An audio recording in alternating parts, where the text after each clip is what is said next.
In the next parak of Hallel, which is Kuf Yud Zayin, it's the shortest parak of Hallel, and it's in fact the shortest parak of Tillim in the entire Tillim, only two verses.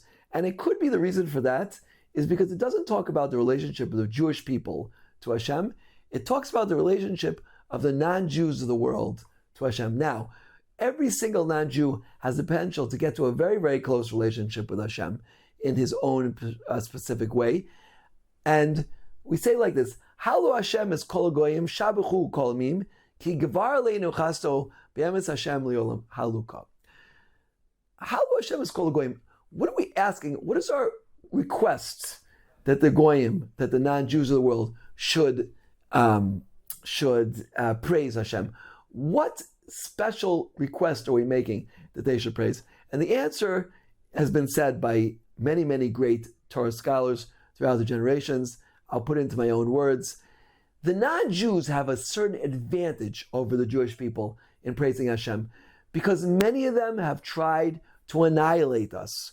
We're currently going through a war in Israel with the Palestinian people who have openly said they want us to be wiped off of planet Earth, Rahman al-Islam. Yeah.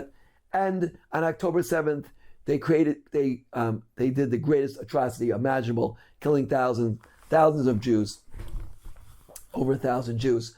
But Baruch Hashem, it could have been more, and we were spared from that, right? Only Hashem know, only the Goyim know that what their great plans were to destroy the Jewish people, and how they were foiled by the Borei Olam. And this is what we ask. Halu Hashem is kol goyim shabuchu kol mim. We don't just ask one nation to praise Hashem. We ask all of the nations together, all of the 70 nations of the world who sit in the United Nations. Each of them knows where their plot lied to annihilate the Jewish people. Even our closest friends, even the United States of America, who has almost always been faithful to the Jewish people, has now backed off and told us that we should end this war to destroy our enemies, right?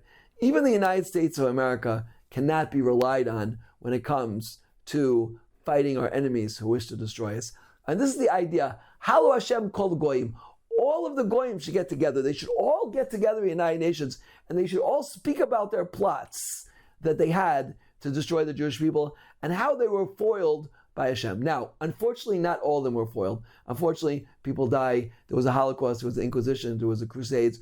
All of these terrible atrocities did take place, and we know in our hearts and in our minds that Hashem did this with complete justice. It was Midas Adin, it was complete justice.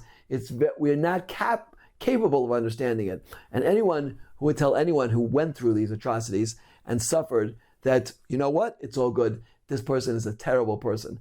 That's not the way we talk about it. These were atrocities the Jewish people suffered. They should never happen again. But, right, from those incidents, when those few incidents where Hashem let the nations of the world be successful to try and annihilate us, as we just celebrated the Yom Tov of Purim, where Haman's plot was Lahashmin L'Oreg L'Havid, to totally uproot, to destroy, to annihilate, to kill, to desecrate, to leave penniless every single Jew, right? That was Haman's plan. In one day he was going to do that, right? What Hitler spent so many years doing. Every generation this happens. Only the non-Jews can understand that. There are certainly many righteous non-Jews out there, and maybe some of them are even watching this clip, yeah? But there are definitely plans done by the nations of the world to destroy us, and only they know the full extent of their plans. As the Arab Mufti was once asked, yeah, don't you guys know how to shoot? How come so many of your missiles fall into open places? He said, we know how to shoot, but their God won't let us touch them. Yeah, if we could understand what the non-Jews understand, we would be in a different place. Hashem should help us to get through this journey in Hallel, to recite Hallel passionately, and to come closer and closer to Hashem. Amen. Kain Teratzon.